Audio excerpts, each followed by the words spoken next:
오늘 우리에게 주시는 하나님의 말씀은 요한복음 4장 25절부터 38절까지 말씀입니다. 자, 함께 읽겠습니다. 시작. 여자가 그분께 말하기를 저는 그리스도라는 메시아가 오신다는 것을 압니다. 그분께서 오시면 우리에게 모든 것을 알려주실 것입니다. 라고 하니 예수께서 말씀하셨다. 내게 말하고 있는 내가 바로 그이다. 이때 제자들이 와서 예수께서 여자와 말씀하시는 것을 이상히 여겼으나 아무도 무엇을 찾으십니까? 또는 왜 그 여자와 말씀하십니까? 라고 묻지 않았다. 그때 그 여자가 물동이를 버려두고 동네에 들어가서 사람들에게 말하기를 내가 행한 모든 것을 나에게 말씀하신 분을 와서 보십시오. 이분이 그리스도가 아닙니까? 라고 하므로 그들이 동네에서 나와 그분께 왔다. 그 사이에 제자들이 예수께 요청하여 말하기를 랍비님 잡수소서라고 하니 예수께서 그들에게 말씀하셨다. 나에게는 너희가 알지 못하는 먹을 양식이 있다.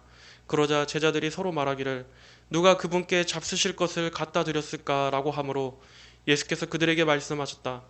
나의 양식은 나를 보내신 분의 뜻을 행하고 그분의 일을 완성하는 것이다. 너희는 아직 넉 달이 지나야 추수할 때가 온다라고 말하지 않느냐? 보아라, 내가 너희에게 말하니 너희 눈을 들어 밭을 보아라. 이미 희어져 추수하게 되었다. 추수하는 자가 품삯을 받고 영생에 이르는 열매를 거두어들이니 심는 자와 추수하는 자가 함께 기뻐할 것이다. 이처럼 한 사람은 심고 다른 사람은 추수한다 라는 말이 옳다. 내가 너희를 보내어 너희가 수고하지 않은 것을 추수하게 하였으니 이들은 수고하였고 너희는 그들의 수고에 참여하였다. 아멘. 자, 오늘은 수요 예배지만 요한복음의 말씀을 살펴보도록 하겠습니다. 자, 우리가 이번 주일에 어떤 말씀까지 살펴봤습니까? 24절까지 봤습니다. 예수님께서는 사마리아 여인과 예배에 관해서 말씀을 나누셨는데 이제는 어떤 특정한 장소나 민족에 국한된 예배가 아니라 모든 이들이 그리스도를 중보하여 그리스도의 중보를 의지하여 하나님께 나아온다면 그리고 영과 진리로 예배한다면 그것이 바로 참 예배이다 하는 것을 지난 시간에 우리가 함께 살펴보았습니다. 자, 영으로 예배한다는 것은 무엇이었습니까? 우리의 전 존재를 다해서 하나님을 향한 경외와 갈망으로 예배하는 것을 말했습니다. 그리고 진리로 예배한다는 것은 반드시 예배에 있어서 성경의 가르침이 바르게 전해져야 한다는 것. 참 예배에는 바로 이러한 두 가지 요소가 있어야 한다는 것을 지난 시간에 살펴보았습니다. 자, 이어서 오늘은 25절의 말씀부터 계속 이어서 보겠습니다. 예수님과의 대화를 이어가면서 이 사마리아 여인의 마음속에는 하나님께 대한 갈망이 일어나고 있음을 알 수 있습니다. 처음 등장했을 때 그녀는 인생이 어두움과 부정함 속에 있던 소망 없는 인생이었지만 예수님과의 대화를 나누면서 점점 그녀의 깊은 마음속에는 영혼의 생수에 대한 갈망이 솟구치기 시작했을 것입니다. 내 앞에 계신 이분이 누구인지 정확히 알지 못하지만 이분은 내 삶의 가장 큰 결핍을 정확히 꿰뚫어 보시는 분이구나. 내가 어떠한 존재인지를 바르게 드러내시는 분이구나. 그리고 이분은 영원히 목마르지 않는 생수를 주시는 분이라고 말씀하신다. 나도 그 물을 간절히 원해. 내 영혼의 깊은 그 알 수 없는 목마름을 해결할 수 있기를 원해. 그래, 바로 이분께 질문해보자. 이분은 하나님에 관한 것들을 생각나게 하는 분이야. 그녀 안에 이러한 마음이 샘솟았을 것입니다. 그래서 그녀는 또 질문했습니다. 예배에 이어서 이번에는 메시아에 관한 질문이었습니다. 25절에 여자가 그분께 말하기를 저는 그리스도라는 메시아가 오신다는 것을 압니다. 그분께서 오시면 우리에게 모든 것을 알려주실 것입니다. 라고 하니 그녀가 여기서 갑자기 왜 메시아에 대해서 질문을 던진 건지 그리고 또 그녀가 메시아에 대한 예언을 어떻게 알고 있었는지에 대해서는 확실히 알 수 없습니다. 하지만 사마리아인들 역시도 그들의 조상들로부터 믿고 있던 이 메시아에 대한 예언이 전해져 내려오고 있었기 때문에 그녀 역시도 아마 들어서 알았을 것입니다. 예로 신명기 18장 15절에서는 메시아에 대한 예언이 기록되어 있습니다. 신명기 18장 15절에 여호와 내 하나님께서 너와 내 형제 가운데서 나와 같은 선지자 하나를 너를 위하여 세우실 것이니 너는 그의 말을 들어라. 이 말씀은 하나님께서 후에 모세보다 더 뛰어나신 선지자를 보내실 것인데 모든 이스라엘은 그분의 말씀을 따라야 한다 하는 것을 예언하는 말씀이었습니다. 즉 메시아에 대한 예언의 말씀입니다. 모세 오경 외에는 다른 그 어떤 역사서도 부정하는 이 사마리아인들이라 할지라도 이 신명기에 기록된 메시아에 대한 예언은 믿었습니다. 여기서 가장 중요한 것은 이 사마리아 여인의 입에서 이제 메시아라는 말이 언급되었다는 것입니다. 어떻게 보면 이방인보다도 더 하찮은 취급을 받고 그녀의 개인 인생사 역시도 별 볼 일 없는 이렇게 죄의식이 가득한 한 보잘것없는 여인의 입에서 어떻게 메시아라고 하는 이 위대한 단어가 나올 수 있었습니까? 이처럼 하나님의 구원의 크신 사랑은 하나님께서 택하신 자라면 그가 누구라도 구원해내시는 놀라운 구원입니다. 한 사람의 인생이 아무리 그 어떤 소망도 변화도 기대할 수 없을 정도로 무너졌다 할지라도 하나님께서는 그러한 인생조차도 하나님을 만나게끔 역사하실 수 있습니다. 하나님께서 하시면 하시는 것입니다. 예수님이 없는 모든 인생은 다 어둡고 절망뿐인 인생입니다. 아무리 많은 것을 이 현재 삶 속에 갇혔다 할지라도 영적으로 보면 그리스도가 없는 인생은 다 공허하고 결핍된 인생입니다. 하지만 그럼에도 그 인생에 예수님을 찾게 되고 또 그 입술에서 예수님을 갈망하게 된다면 그것만으로도 그는 가장 큰 복을 받은 인생이라는 것을 우리는 알아야 합니다. 사람은 예수님을 믿고 하나님의 자녀가 될 때, 그리스도를 통해서 하나님 안으로 다시 돌아올 때, 그때가 원래의 바른 길을 찾은 것입니다. 그 전까지는 다 헤매고 있고 다 더듬거리면서 어둠 속에서 방황하는 것이었지만 그 입에서 그리스도를 주로 고백하는 그때 비로소 그 인생의 바른 제자리로 돌아오게 되는 것입니다. 사람은 원래 하나님이 있을 때 하나님 안에 있을 때 가장 복된 존재로 살도록 창조되었습니다.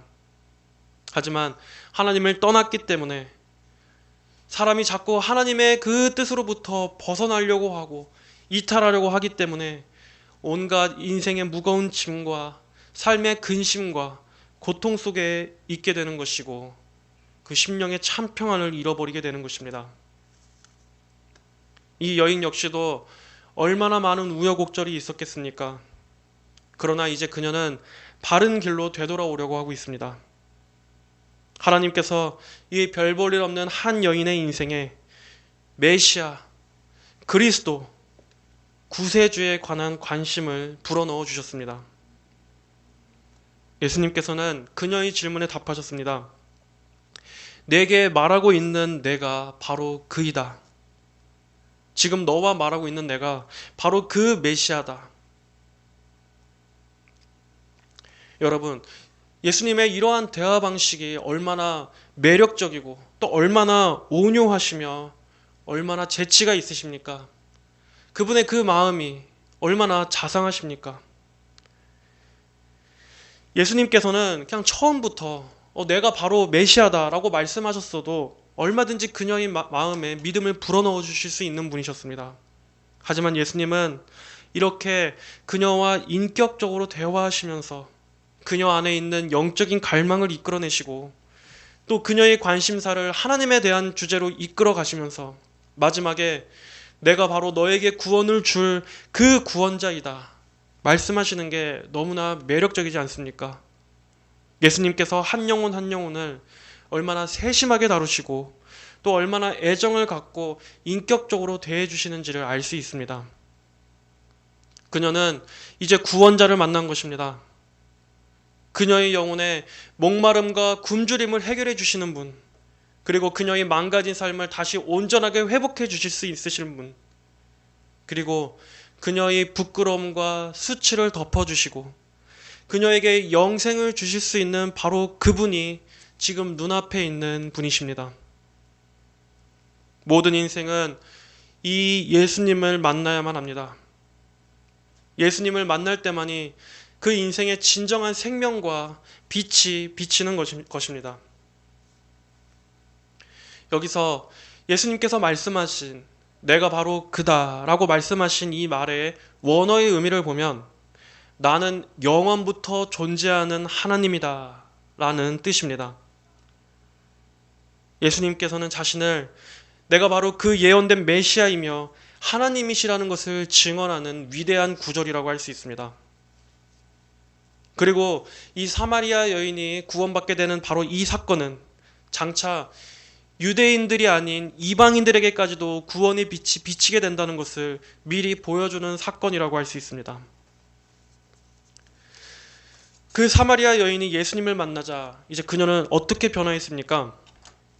28절에 그때 그 여자가 물동이를 버려두고 동네에 들어가서 사람들에게 말하기를 내가 행한 모든 것을 나에게 말씀하신 분을 와서 보십시오. 이분이 그리스도가 아닙니까? 라고 하므로 그녀는 예수님을 만난 그 구원의 기쁨에 너무나 감격해서 곧바로 사람들에게 예수님을 전하러 마을로 들어갔습니다. 얼마나 그 기쁨이 크고 또 예수님을 전하고자 하는 마음이 얼마나 컸는지 물동이도 그 길에 버려두고 곧바로 마을에 들어갔다고 말씀하고 있습니다. 자, 여기서 물동이를 버려두었다는 것은 사람이 진정으로 예수님을 만나게 되면 가치의 우선순위에 있어서 변화가 생겨난다는 것을 보여주는 것입니다. 이전에는 아주 소중하고 아주 중요하게 생각했던 것들이고 또 나에게 없어서는 안 되는 가장 최선순위라고 여겼던 것들조차도 예수님을 만나게 되면 이제 그때부터는 예수 그리스도가 그의 가장 최우선순위로 바뀌게 됩니다. 이러한 변화가 구원받은 사람의 깊은 내면 속에서부터 일어나는 것입니다. 이것은 결코 사람의 의지로 되는 것이 아닙니다. 하나님께서 그 마음을 이렇게 변화시켜 주시기 때문입니다. 이것이 바로 구원받은 사람의 특징이라고 할 수 있습니다. 하나님을 가장 높이 두고 하나님을 가장 소중하게 여기고 하나님을 가장 중요한 문제로 여기는 것입니다. 나의 그 어떠한 것보다도 나의 감정과 나의 상황과 내가 생각하는 그 어떠한 것보다도 하나님이 그에게 가장 절대적인 우선순위가 되는 것입니다. 물론 그렇다고 해서 우리가 예수님을 믿는다고 이 세상의 모든 것도 다 포기하고 직장도 포기하고 돈 버는 것도 포기하고 이 세상에서 영위하는 모든 것을 다 버려야 한다는 말씀은 아닙니다. 하지만 진정으로 구원받은 사람에게 있어서 나타나는 특징은 그의 모든 전 인격에 있어서 이제는 하나님과 신앙을 가장 중요한 제1순위로 여기게 된다는 것입니다. 그리고 그 외에 우리가 중요하게 생각하는 모든 것들은 이 하나님이라는 큰 목적 아래 종속되는 것입니다. 그러므로 정말 내가 하나님을 정말 소중하고 가치 있게 여기고 있는지, 그리고 내가 진정으로 하나님께 속해 있는 사람인가 하는 것을 정직하게 알기 위해서는 내가 무엇을 가장 갈망하는가를 보면 알 수 있습니다. 내가 무엇을 가장 소원하는지를 보면 알 수 있습니다. 그리고 결정적일 때 나를 부인하고 하나님의 뜻에 내가 따르는지를 보면 알 수 있습니다. 어떤 것보다도 하나님과 신앙이 여러분들의 삶 속에 가장 위에 자리 잡고 있습니까? 여러분의 마음에 있어서 하나님을 가장 존귀하게 여기는 그 변화의 증거가 있는지 한번 그것을 살펴보시기 바랍니다. 하나님을 향한 갈망과 추구가 우리 안에 있는지, 그리고 그것을 위해서라면, 하나님을 위해서라면 나의 모든 것도 그 아래 굴복하고 순종할 수 있는지 그것을 한번 살펴보시기 바랍니다. 또 하나님께서 이 사마리아 여인을 변화시킨 두 번째는 무엇이었습니까? 그녀는 마을로 들어가서 사람들에게 그리스도에 대해 전했습니다. 원래 그녀는 어떤 사람이었습니까? 그녀는 사람들의 손가락질이 두려워서 최대한 사람들과의 접촉도 피하기 위해 아무도 없던 시간에 몰래 물을 뜨려던 여인이 아니었습니까? 그런데 지금은 어떻게 변했습니까? 더 이상 자기 자신에 대해서는 아랑곳하지 않고 담대하게 예수님을 증거하러 가고 있습니다. 구원받은 사람의 또 다른 특징은 바로 사람들에게 복음을 전하고 싶어하는 갈망이 생겨난다는 점입니다. 진정으로 예수님을 만난 사람은 사람들에게 어떻게든 예수님에 대해서 말하지 않고서는 견딜 수 없는 이러한 애가 타는 마음이 있습니다. 이전에는 전혀 그렇지 않았습니다. 성격상 다른 사람들에게 냉담하고 그리고 또 특별히 다른 사람들에게 무언가를 강요하는 성격이 아니었다 할지라도 그가 정말 예수님을 믿고 구원을 받게 된다면 그때부터는 어떻게든 사람들에게 이 복음을 전하고 싶어 합니다.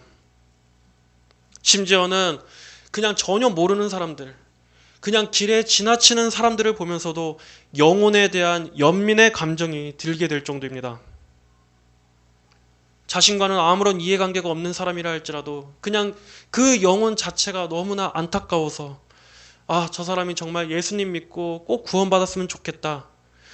저 사람이 하나님 안에 있는 기쁨과 평강을 알고 누렸으면 좋겠다 하는 이러한 마음이 자기도 모르게 자꾸 생겨나는 것입니다. 그래서 그 영혼을 위해서 기도도 하게 되고 그 영혼을 위해서 정말 긍휼과 안타까운 마음으로 눈물로 기도하기도 하고 또 어떻게든 기회가 생기면 하나님에 대해서 이야기를 나누고 싶어하는 이러한 마음이 이러한 갈망이 생겨나는 것입니다. 이것은 무슨 특별히 사역자들에게나 아니면은 전도의 은사를 받은 그러한 특별한 성도들에게만 생기는 것이 아닙니다. 하나님의 크신 은혜를 받아 누리는 모든 성도들이라면 누구라도 이러한 마음이 생기는 게 당연한 것입니다. 성도에게는 그저 자기 혼자 잘 먹고 잘 살고 어떻게 하면 내가 내 재산을 더 불려서 이 땅에서 좀 윤택하게 살 수 있을까 하는 이러한 고민이 그의 1순위가 되어서는 안 됩니다. 성도의 가장 큰 기쁨과 우리의 목표는 무엇이어야 하겠습니까? 어떻게 하면 한 영혼이라도 구원받게 할 수 있을까? 어떻게 하면 오늘도 하나님을 모르는 사람들을 주님 품으로 인도할 수 있을까? 어떻게 하면 내가 그 일에 조금이나마 기여할 수 있을까 하는 이것이 그의 가장 강렬한 열망이 되어야 하는 것입니다. 이것은 특별한 것이 아니라 지극히 당연한 것입니다. 그런데 이런 게 왜 특별한 성도에게만 일어나는 것처럼 여겨지는 것입니까? 그만큼 오늘날 교회 안에 예수님을 믿는다고 하는 사람들 가운데서도 참되게 거듭난 성도도 적고 또 교회 다닌다고 하면서도 모두가 다 저마다 자기 살 궁리만 하는데 온통 정신이 팔려 있기 때문에 이런 성도들이 극히 드문 것입니다. 이러한 신앙이 아주 특별한 것처럼 여겨지는 것이 오늘날 시대입니다. 하지만 여러분, 그리스도인들은 어떤 사람들입니까? 바로 예수님께 속한 사람들입니다. 예수님을 사랑하고 예수님의 뜻을 쫓고 무엇보다 그리스도의 마음을 닮은 사람들, 그리스도의 마음이 있는 사람들이 바로 그리스도인들입니다. 또한 성령님께서 우리 안에 내주하시기 때문에 진정한 성도라면 하나님께서 기뻐하시는 것을 기뻐하고 또 하나님께서 열망하는 것을 열망하게 되어집니다. 그런데 어떻게 하나님의 영이 우리 안에 계시는데 하나님께서 열망하시는 영혼 구원에 관한 열망이 우리 안에는 없을 수가 있겠습니까? 하나님께서 가장 기뻐하시는 일을 왜 우리는 기뻐하지 않는 것입니까? 하나님께서 중요하시게 여기시는 그 일에 왜 우리는 그토록 관심도 없고 중요하게 생각하지도 않는 것입니까? 하나님께서는 잃어버린 죄인 한 명이 회개할 때 하늘에 큰 기쁨이 있다고 말씀하셨습니다. 과연 하나님의 기쁨을 우리 역시도 간절히 소원하고 있는지 우리는 이 부분을 진지하게 고민해 봐야 할 것입니다. 우리는 나의 기쁨이 아니라 하나님의 기쁨을 추구하고 있습니까? 우리의 기쁨은 하나님의 기쁨과 일치하고 있습니까? 다시 말씀으로 돌아와서 사마리아 여인은 그의 우선순위가 바뀌었고 그의 열망이 바뀌었습니다. 그리고 세 번째로 그녀에게는 참된 치유가 일어났습니다. 예수님을 만나기 전까지의 그녀의 삶은 수치심과 죄책감에 눌려 있었습니다. 하지만 이제는 거기에서 완전히 벗어나서 그녀가 그리스도를 만나자 이제 더 이상 죄책감이 아닌 사명감이 그녀를 움직이고 있는 것을 알 수 있습니다. 이처럼 사람은 예수님을 만나야만 그의 근원적인 문제가 고침을 받을 수 있습니다. 오늘날 얼마나 많은 사람들이 그 정신의 병과 마음의 병에 괴로워하고 있습니까? 인간의 그 깊은 뒤틀려지고 망가진 그러한 부분은 사람의 힘으로는 다 알 수도 없고 고칠 수도 없는 것입니다. 분명히 인간의 노력으로는 한계가 있습니다. 하지만 그러한 분들이 반드시 예수님께 나아온다면, 사람을 지으신 하나님께로 나아온다면 분명히 하나님의 은혜로 치유가 있을 것입니다. 사람의 모든 문제라는 것이 궁극적으로는 죄로 인해서, 죄 때문에 인간에게 일어난 그 죄의 열매이기 때문에 그것을 해결하는 근본적인 해결책도 하나님께로 돌아와서 하나님과의 관계가 회복되어야만 평안해지는 것입니다. 이것이 하나님께서 정하신 창조 원리입니다. 그러므로 진정한 회복, 진정한 치유는 어떠한 프로그램 그런 것으로 해결되는 것이 아니라 하나님과의 문제부터 해결될 때 찾아오는 것임을 여러분들은 꼭 기억하시기 바랍니다. 자, 이어지는 말씀은 이제 양식에 관한 주제입니다. 이 양식에 관한 주제는 오늘 본문에 있어서 굉장히 중요한 포인트입니다.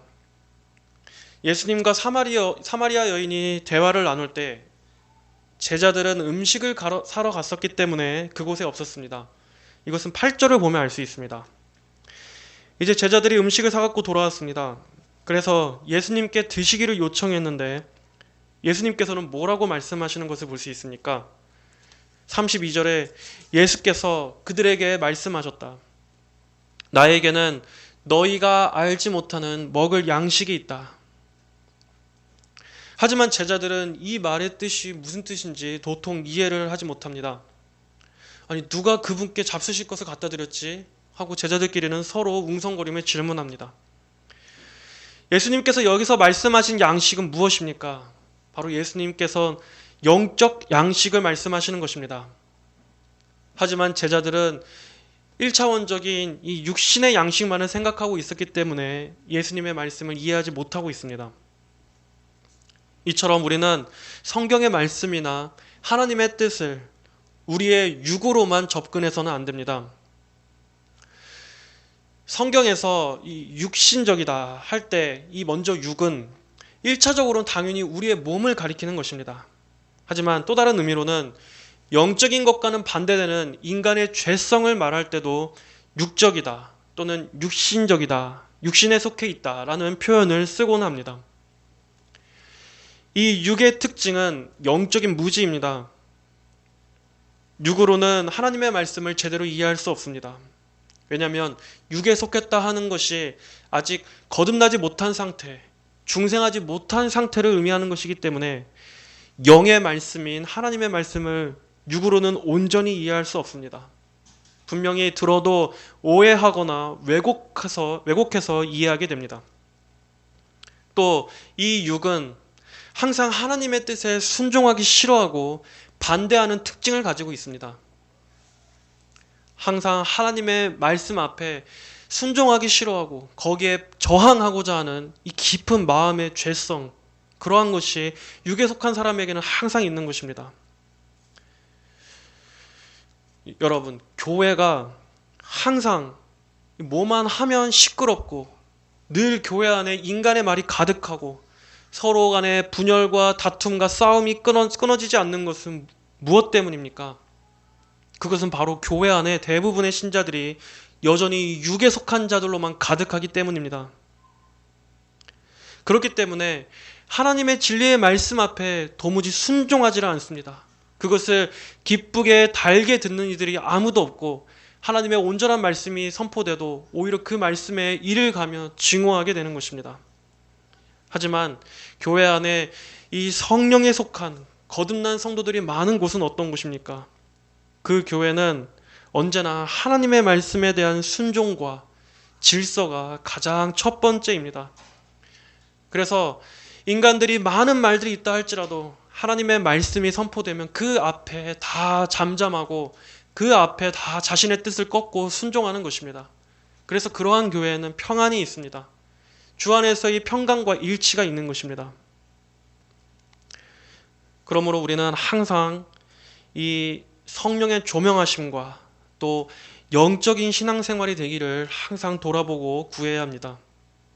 그래야 하나님의 본뜻을 잘 이해하고 또 순종할 수 있으며 하나님의 그 말씀이 나를 주장하는데 내가 온전히 복종할 수 있는 것입니다. 자, 예수님께서 말씀하신 이 양식이라는 무엇입니까? 다 같이 34절을 우리가 함께 읽어보겠습니다. 예수께서 그들에게 말씀하셨다. 나의 양식은 나를 보내신 분의 뜻을 행하고 그분의 일을 완성하는 것이다. 예수님께서는 조금 전까지는 이 생명수에 관한 말씀을 하셨었습니다. 물이 얼마나 중요한 것이었습니까? 마찬가지로 여기에 나오는 이 양식 또한 사람이 생명을 유지하는 데 있어서 절대적으로 중요한 것입니다. 하나님께서는 이 양식이라는 것이 필수적이라는 것을 잘 아십니다. 사람이 먹지 않으면 죽는다는 것을 하나님은 잘 아시는 것입니다. 그렇기 때문에 오늘도 이 자연세계의 이 모든 식물, 동식물들을 통해서 사람이 생존할 수 있도록 많은 양식들을 하나님께서 풍부하게 공급해 주시는 것입니다. 하나님은 결코 인간의 육신의 필요를 모르시는 분이 아닙니다. 하지만 그럼에도 뭐라고 말씀하셨습니까?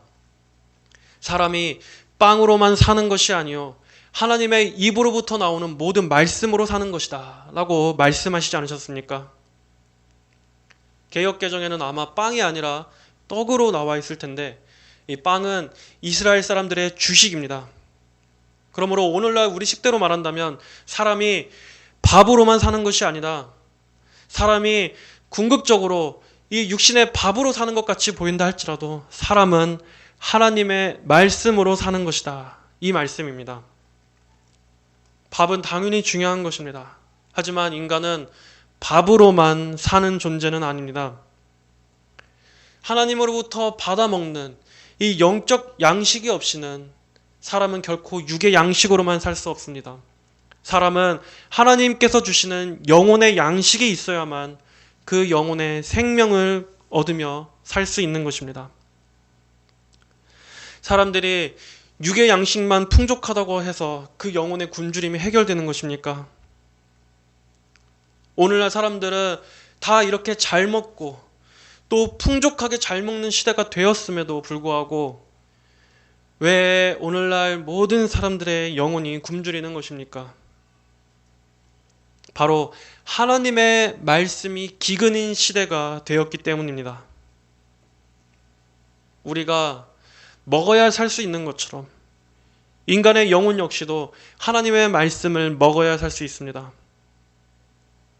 사람의 영혼에 하나님의 살아있는 말씀이 들려지고 그리고 그 말씀이 우리의 이 심령 안에 심겨져야 사람이 영적 생명이라는 것을 가지고 살아갈 수 있는 것입니다. 인간은 육만 있는 존재가 아니라 영혼을 지닌 존재이기 때문에 반드시 사람은 하나님의 말씀을 들어야만 그 영혼이 살아나게 되어 있습니다.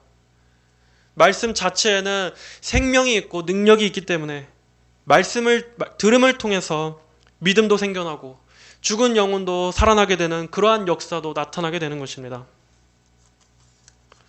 또 다른 의미로 이 양식이란 사람의 죽고 사는 것을 좌지우지하는 것을 의미합니다. 그렇기 때문에 인간의 일생이라는 것은 온통 여기에만 마음을 쏟고 살 수밖에 없습니다. 하지만 예수님께서는 우리의 그러한 관점을 벗어나서 더 중요하고 본질적인 가치가 무엇인지를, 그것을 먼저 추구해야 한다고 말씀하고 계십니다. 나의 양식은 나를 보내신 분의 뜻을 행하고 그분의 일을 완성하는 것이다. 나의 보내신 분의 뜻을 행하고 그분의 일을 완성하는 것, 그것이 바로 나의 양식이다. 예수님께서 가장 중요한 목적을 두신 것은 바로 하나님께서 주신 그 사명을 위해 사시는 것이었습니다. 예수님의 모든 삶은 철저히 이 목적 하나를 위한 것입니다. 예수님께서 항상 바라보신 것은 자기 자신이 아니었습니다. 자기 자신의 뜻도 아닌 하나님 아버지의 뜻이었습니다.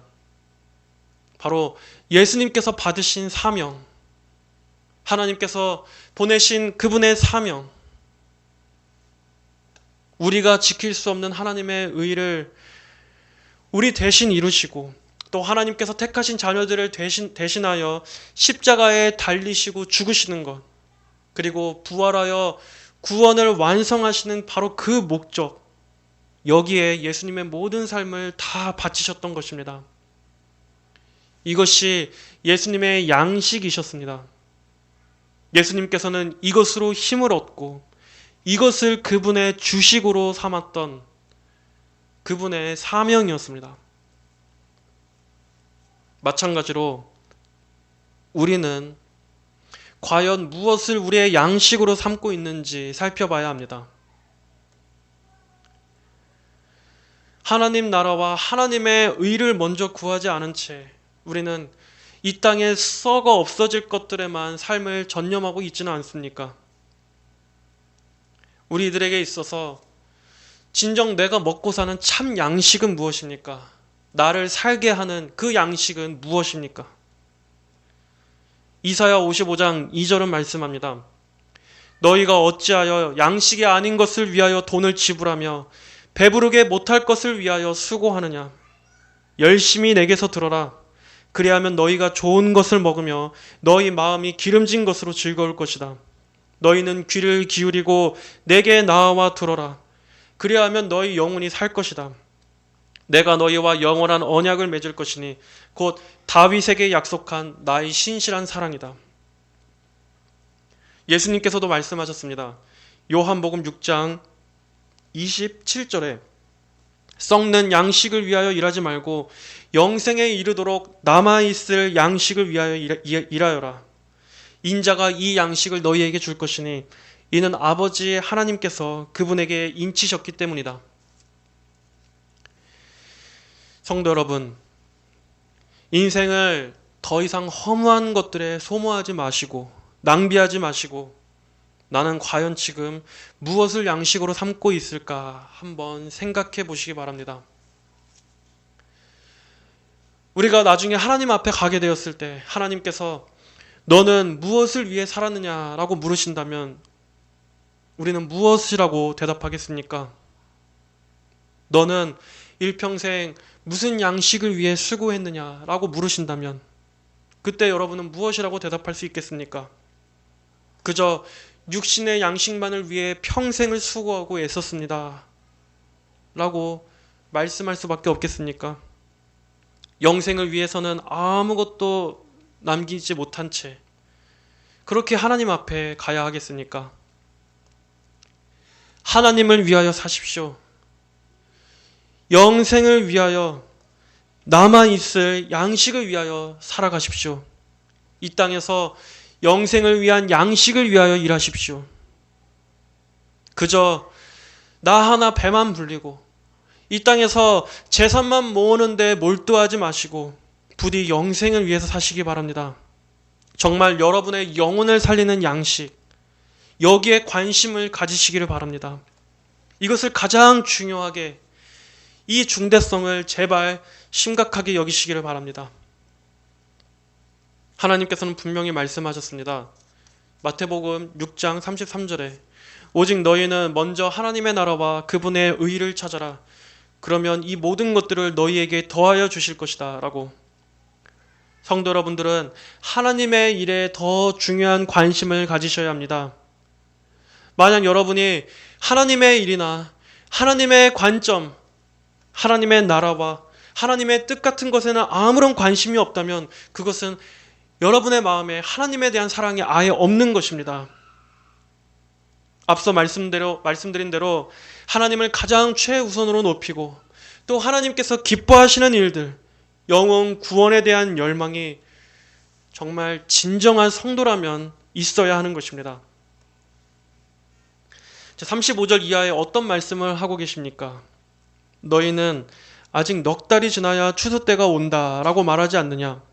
보아라, 내가 너희에게 말하니 너희 눈을 들어 밭을 보아라. 이미 휘어져 추수하게 되었다. 예수님께서는 우리의 관심이 썩는 양식에만 집중할 것이 아니라 이 세상에 펼쳐져 있는 저 영혼들이 있는 밭을 보라고 환기시키시고 계십니다. 여기서 밭이란 수많은 영혼들이 살아가는 이 세상을 말하는 것입니다. 그리고 추수해야 할 곡식들은 바로 영혼들을 말하는 것입니다.